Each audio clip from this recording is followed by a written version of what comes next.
The Double Shadow by Clark Ashton Smith. My name is Farbitron, among those who have known me in Poseidonis. But even I, the last and most forward pupil of the wise Evictes, know not the name of that which I am fated to become ere tomorrow. Therefore, by the ebbing silver lamps, in my master's marble house, above the loud ever-ravening sea, I write this tale with a hasty hand, scrawling in ink of wizard virtue on the grey, priceless, antique parchment of dragons, and having written, I shall enclose the pages in a sealed cylinder of orichalcum, and shall cast the cylinder from a high window into the sea, lest that which I am doomed to become should haply destroy the writing. And it may be that mariners from La Fora, passing to Amantiora in their tall triremes, will find the cylinder, or fishers will draw it from the wave in their Sines of Byssus, and having read my story, men will learn the truth and take warning, and no man's feet henceforward will approach the pale and demon-haunted house of Avictes. For 6 years I have dwelt apart with the aged master,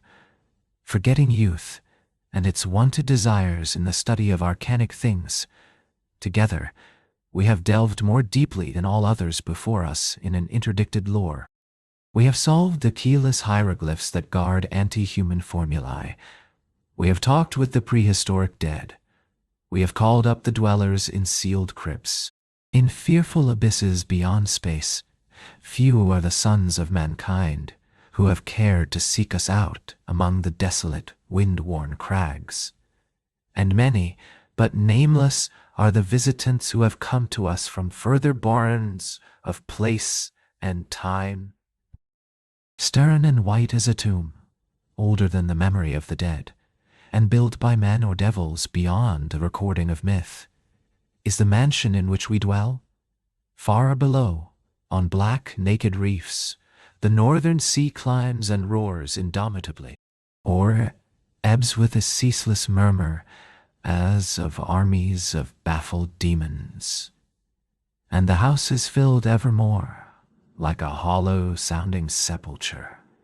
with the drear echo of its tumultuous voices, and the winds wail in dismal wrath around the high towers, but shake them not. On the seaward side, the mansion rises sheerly from the straight-falling cliff, but on the other sides there are narrow terraces, grown with dwarfish, crooked cedars that bow always beneath the gale. Giant marble monsters guard the landward portals, and huge marble women ward the straight porticos above the sea.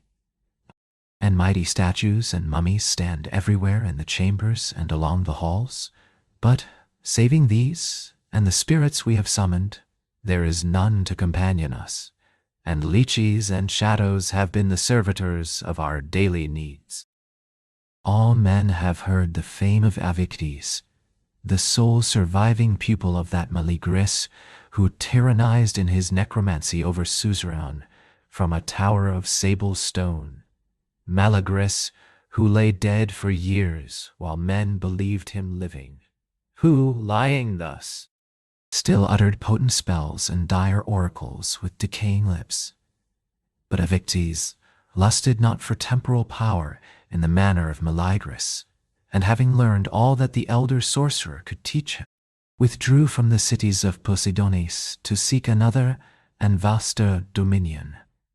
And I, the youth Farbitron, in the latter years of Avictes, was permitted to join him in this solitude, and since then I have shared his austerities and vigils and evocations, and now, likewise, I must share the weird doom that has come in answer to his summoning. Not without terror, since man is but mortal, did I, the neophyte, behold at first the abhorrent and tremendous faces of them that obeyed Avictes, the genii of the sea and earth, of the stars and the heavens, who passed to and fro in his marmorean halls. I shuddered at the black writhing of submundane things from the many-volumed smoke of the braziers. I cried in horror at the grey foulnesses colossal, without form, that crowded malignly about the drawn circle of 7 colors, threatening unspeakable trespass on us that stood at the center. Not without revulsion did I drink wine that was poured by cadavers, and eat bread that was purveyed by phantoms. But use and custom dulled the strangeness, destroyed the fear, and in time I believed implicitly that Avictes was the lord of all incantations and exorcisms, with infallible power to dismiss the beings he evoked. Well, had it had been for Avictes, and for me, if the master had contented himself with the lore preserved from Atlantis and Thule, or brought over from Mu and Mayapan, surely this should have been enough. For in the ivory-sheeted books of Thule, there were blood-writ runes that would call the demons of the 5th and 7th planets, if spoken aloud at the hour of their ascent. And the sorcerers of Mu had left record of a process whereby the doors of far future time could be unlocked. And our fathers, the Atlanteans, had known the road between the atoms and the path into far stars, and had held speech with the spirits of the sun. But Avictes thirsted for a darker knowledge, a deeper empery, and into his hands, in the 3rd year of my novitiate, there came the mirror-bright tablet of the lost serpent people. Strange, and apparently fortuitous, was our finding of the tablet at certain hours when the tide had fallen from the steep rocks. We were wont to descend by cavern-hidden stairs to a cliff-walled crescent beach behind the promontory on which stood the house of Avictes. There, on the dun, wet sands, beyond the foamy tongues of the surf, would lie the worn and curious driftage of alien shores, and trove that hurricanes had cast up from unsounded deeps. And there we had found the purple and sanguine volutes of great shells, and rude lumps of ambergris, and white flowers of perpetually blooming coral, and once the barbaric idol of green brass that had been the figurehead of a galley from far hyperboreal isles. There had been a great storm, such as must have riven the sea to its nethermost profound, but the tempest had gone by with morning, and the heavens were cloudless on that fatal day when we found the tablet, and the demon winds were hushed among the high crags and chasms, and the sea lisped with a low whisper, like the rustle of gowns of samite trailed by fleeing maidens on the sand. And just beyond the ebbing wave, in a tangle of russet seaweed, we beheld a thing that glittered with blinding sun-like brilliance, and running forward, I plucked it from the rack before the wave's return, and bore it to Avictes. The tablet was wrought of some nameless metal, like never-rusting iron, but heavier. It had the form of a triangle, and was broader at the widest than a man's heart. On one side it was wholly blank, and Avictes and I, in turn, beheld our features mirrored strangely, like the drawn, pallid features of the dead, in its burnished surface. On the other side, many rows of small, crooked ciphers were incised deeply in the metal, as if by the action of some mordant acid. And these ciphers were not the pictorial symbols or alphabetic characters of any language known to the master or to me. Of the tablet's age and origin, likewise, we could form no conjecture,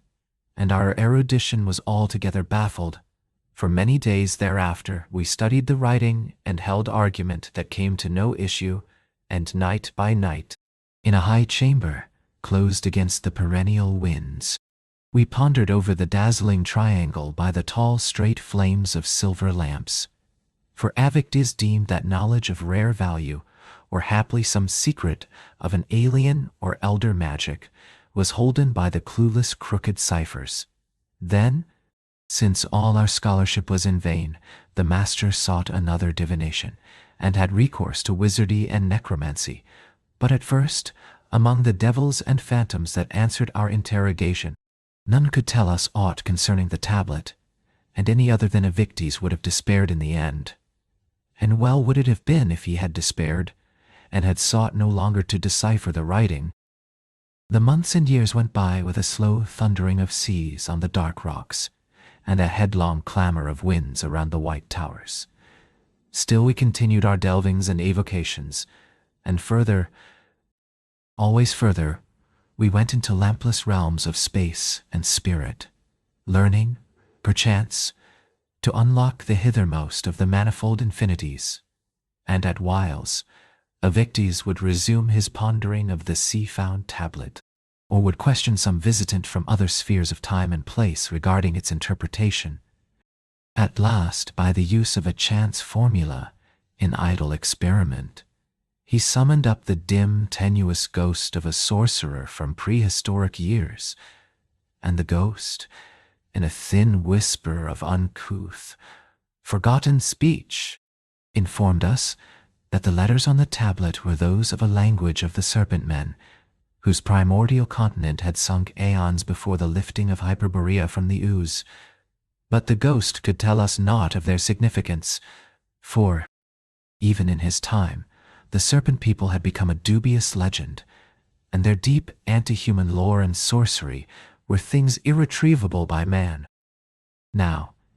in all the books of conjuration owned by Avictes, there was no spell whereby we could call the lost serpent men from their fabulous epoch, but there was an old Lemurian formula, recondite and uncertain, by which the shadow of a dead man could be sent into years posterior to those of his own lifetime, and could be recalled after an interim by the wizard, and the shade, being wholly insubstantial, would suffer no harm from the temporal transition, and would remember, for the information of the wizard, that which he had been instructed to learn during the journey. So, having called again the ghost of the prehistoric sorcerer, whose name was Ebith, Avictes made a singular use of several very ardent gums and combustible fragments of fossil wood, and he and I, reciting the responses to the formula, sent the thin spirit of Ebith into the far ages of the serpent men, and after a time which the master deemed sufficient, we performed the curious rites of incantation that would recall Ebith from his alienage, and the rites were successful, and Ebith stood before us again, like a blown vapor that is nigh to vanishing, and in words that were faint as the last echo of perishing memories, the spectre told us the key to the meaning of the letters, which he had learned in the primeval past, and after this we questioned Ebith no more, but suffered him to return unto slumber and oblivion. Then, knowing the import of the tiny twisted ciphers, we read the writing on the tablet, and made thereof a transliteration, though not without labor and difficulty, since the very phonetics of the serpent tongue, and the symbols and ideas expressed in the writing, were somewhat alien to those of mankind. And when we had mastered the inscription, we found that it contained the formula for a certain evocation, which, no doubt, had been used by the serpent sorcerers. But the object of the evocation was not named, nor was there any clue to the nature or identity of that which would come in answer to the rites, and moreover, there was no corresponding rite of exorcism nor spell of dismissal. Great was the jubilation of Avictes, deeming that we had learned a lore beyond the memory or provision of man, and though I sought to dissuade him, he resolved to employ the evocation, arguing that our discovery was no chance thing but was fatefully predestined from the beginning. And he seemed to think lightly of the menace that might be brought upon us by the conjuration of things whose nativity and attributes were wholly obscure. For, said Avictes, I have called up, in all the years of my sorcery,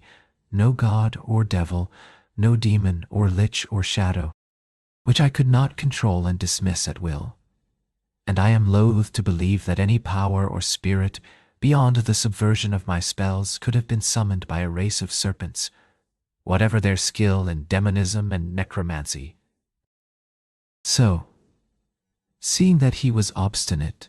and acknowledging him for my master in all ways, I consented to aid Avictes in the experiment, though not without dire misgivings, and then we gathered together in the chamber of conjuration, at the specified hour and configuration of the stars, the equivalents of sundry rare materials that the tablet had instructed us to use in the ritual. Of much that we did, and of certain agents that we employed, it were better not to tell. nor shall I record the shrill, sibilant words, difficult for beings not born of serpents to articulate, whose intonation formed a signal part of the ceremony. Toward the last, we drew a triangle on the marble floor with the fresh blood of birds, and Evictes stood at one angle, and I at another, and the gaunt umber mummy of an Atlantean warrior, whose name had been Oigos, was stationed at the third angle, and standing thus, Evictes and I held tapers of corpse tallow in our hands, till the tapers had burned down between our fingers as into a socket, and in the outstretched palms of the mummy of Oigos, as if in shallow thuribles, talc and asbestos burned, ignited by a strange fire, whereof we knew the secret. At one side we had traced on the floor an infrangible ellipse, made by an endless linked repetition of the 12 unspeakable signs of Aumor, to which we could retire if the visitant should prove inimical or rebellious. We waited while the pole-circling stars went over, as had been prescribed. Then, when the tapers had gone out between our seared fingers, and the talc and asbestos were wholly consumed in the mummy's eaten palms, Evictes uttered a single word whose sense was obscure to us,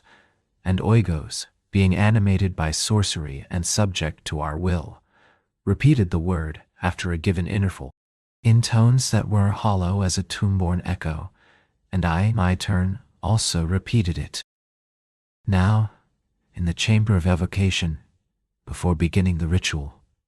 we had opened a small window giving upon the sea, and had likewise left open a high door on the hall to landward, lest that which came in answer to us should require a spatial mode of entrance. And during the ceremony, the sea became still, and there was no wind, and it seemed that all things were hushed in awful expectation of the nameless visitor. But after all was done, and the last word had been repeated by Oigos and me, we stood and waited vainly for a visible sign or other manifestation. The lamps burned stilly in the midnight room, and no shadows fell, other than were cast by ourselves and Oigos, and by the great marble women along the walls.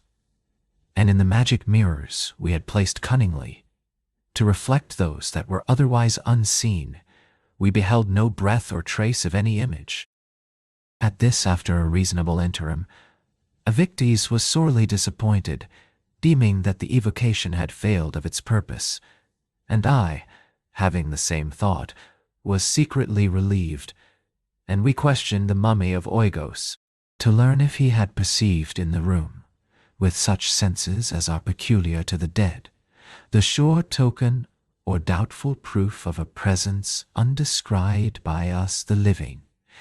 And the mummy gave a necromantic answer, saying that there was nothing.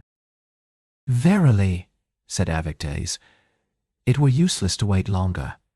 for surely in some way we have misunderstood the purport of the writing, or have failed to duplicate the matters used in the evocation, or the correct intonement of the words. Or it may be that in the lapse of so many aeons, the thing that was formerly wont to respond has long ceased to exist, or has altered in its attributes, so that the spell is now void and valueless." To this I assented readily, hoping that the matter was at an end. So, after erasing the blood-marked triangle and the sacred ellipse of the linked signs of Omer, and after dismissing Oigos to his wonted place among other mummies, we retired to sleep. And in the days that followed, we resumed our habitual studies, but made no mention to each other of the strange triangular tablet or the vain formula. Even as before, our days went on, and the sea climbed and roared in white fury on the cliffs, and the winds wailed by in their unseen, sullen wrath, bowing the dark cedars as witches are bowed by the breath of Taran, god of evil, almost. In the marvel of new tests and cantrapes, I forgot the ineffectual conjuration, and I deemed that Evictes had also forgotten it. All things were as of yore to our sorcerous perception,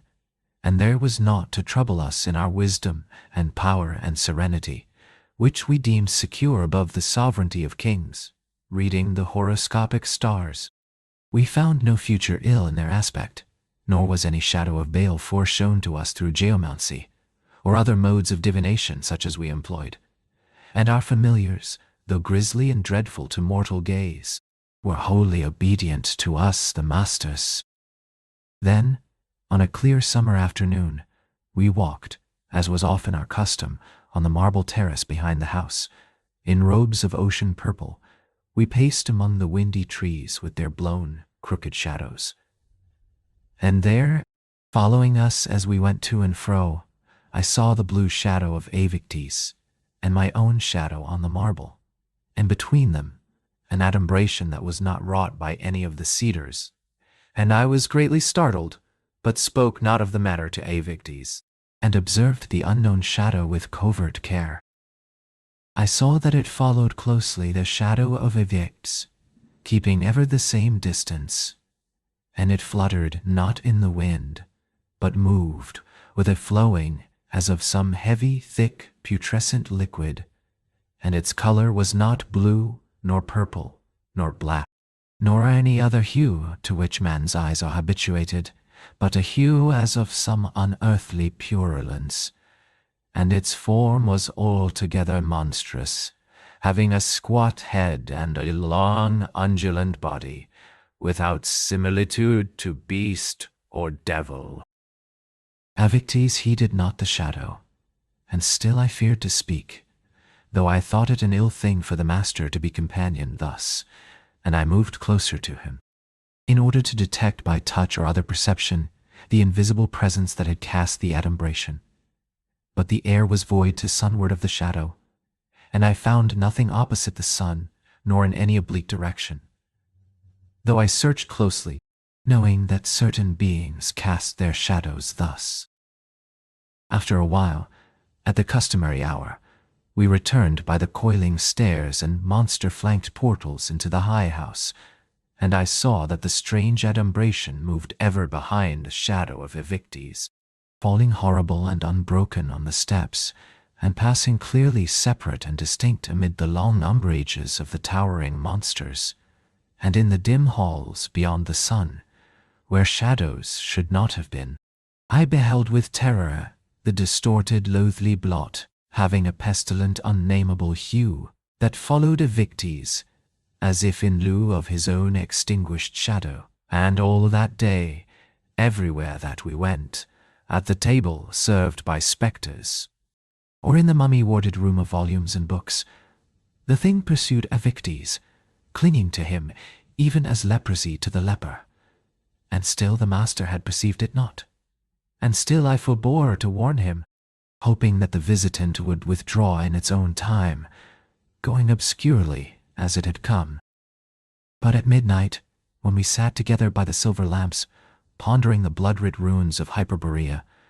I saw that the shadow had drawn closer to the shadow of Avictes, towering behind his chair on the wall between the huge sculptured women and the mummies, and the thing was a streaming ooze of charnel pollution, a foulness beyond the black leprosies of hell, and I could bear it no more. And I cried out in my fear and loathing,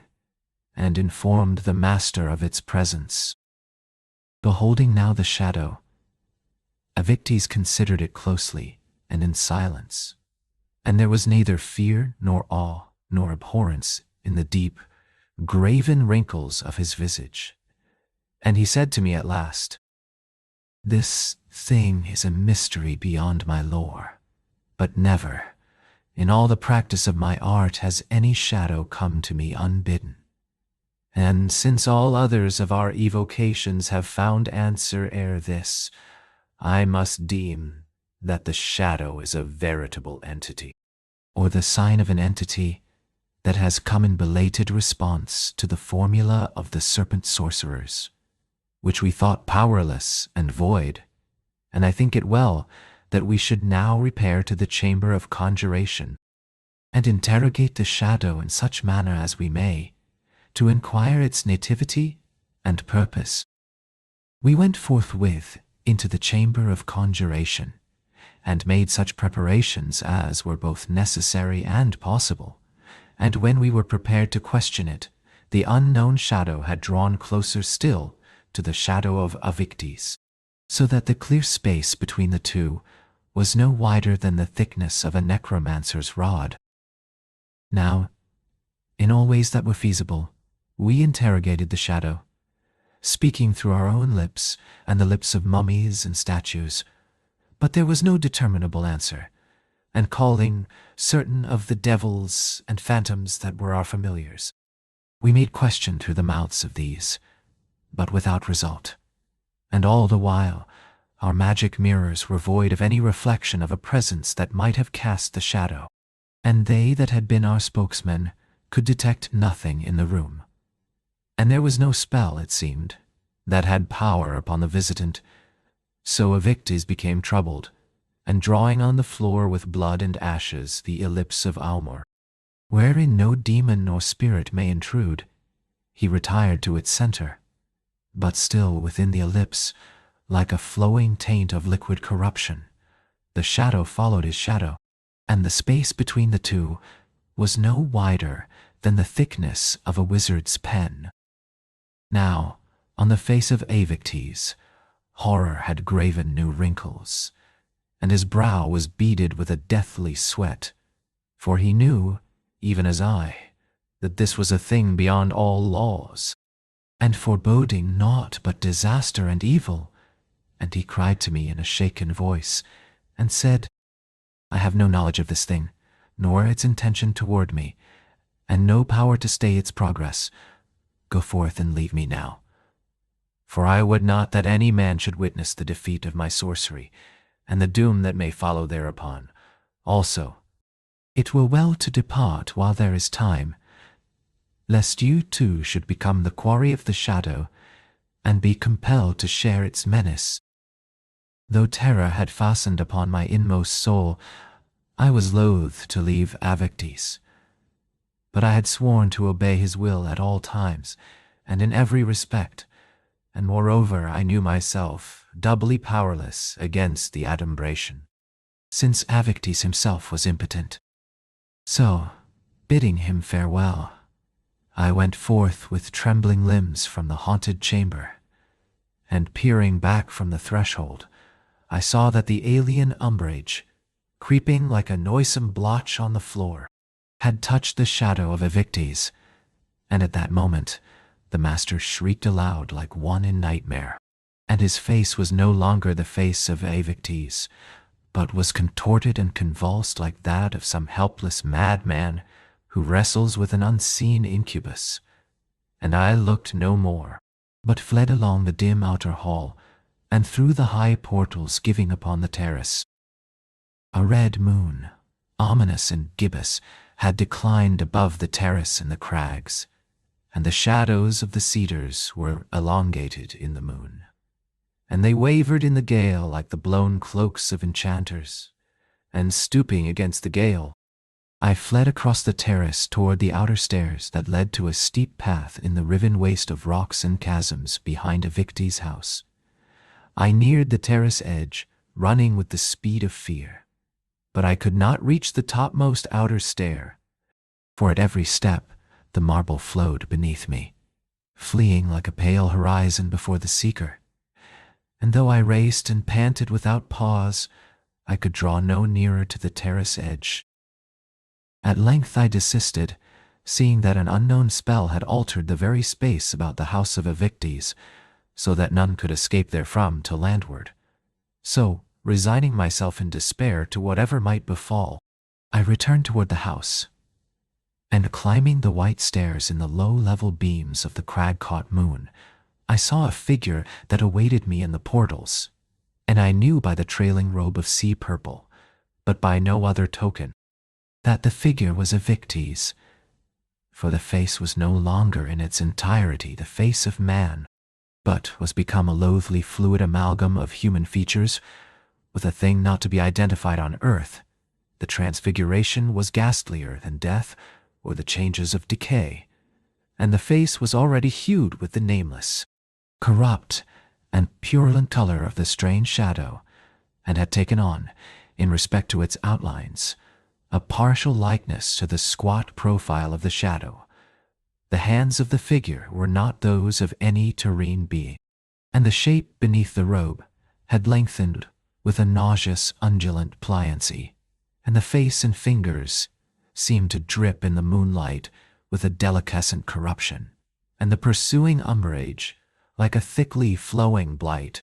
had corroded and distorted the very shadow of Evictes, which was now double in a manner not to be narrated here. Fain would I have cried or spoken aloud, but horror had dried up the fount of speech, and the thing that had been Evictes beckoned me in silence, uttering no word from its living and putrescent lips, and with eyes that were no longer eyes, but had become an oozing abomination. It peered steadily upon me, and it clutched my shoulder closely with the soft leprosy of its fingers, and led me half swooning with revulsion along the hall, and into that room where the mummy of Oigos, who had assisted us in the threefold incantation of the serpent men, was stationed with several of his fellows. By the lamps which illumined the chamber, burning with pale, still, perpetual flames, I saw that the mummies stood erect along the wall, in their exanimate repose, each in his wonted place, with his tall shadow beside him. But the great, gaunt shadow of Oigos on the marble wall was companioned by an adumbration similar in all respects to the evil thing that had followed the master and was now incorporate with him. I remembered that Oigos had performed his share of the ritual,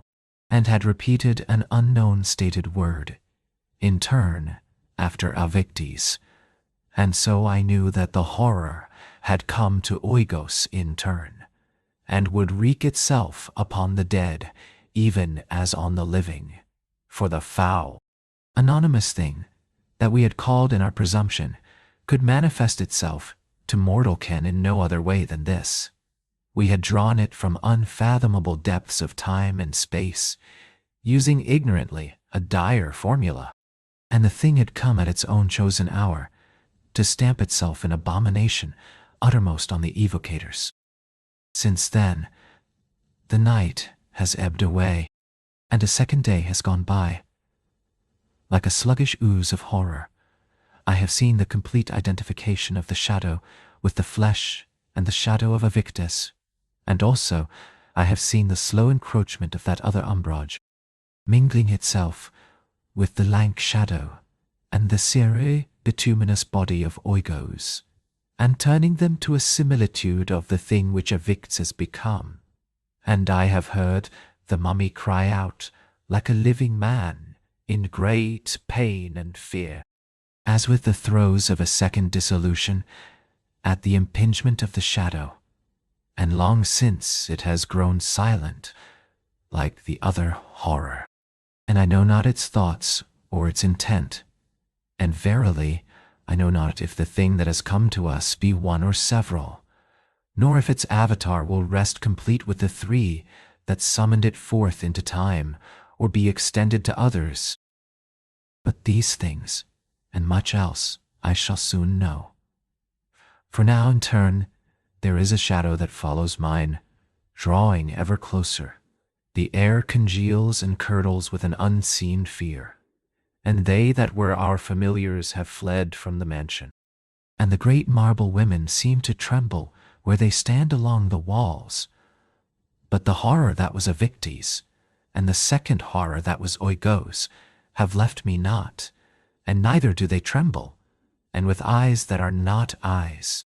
they seem to brood and watch, waiting till I too shall become as they, and their stillness is more terrible than if they had rended me limb from limb. And there are strange voices in the wind, and alien roarings upon the sea, and the walls quiver like a thin veil in the black breath of remote abysses. So, knowing that the time is brief, I have shut myself in the room of volumes and books, and have written this account, and I have taken the bright triangular tablet, whose solution was our undoing, and have cast it from the window into the sea, hoping that none will find it after us.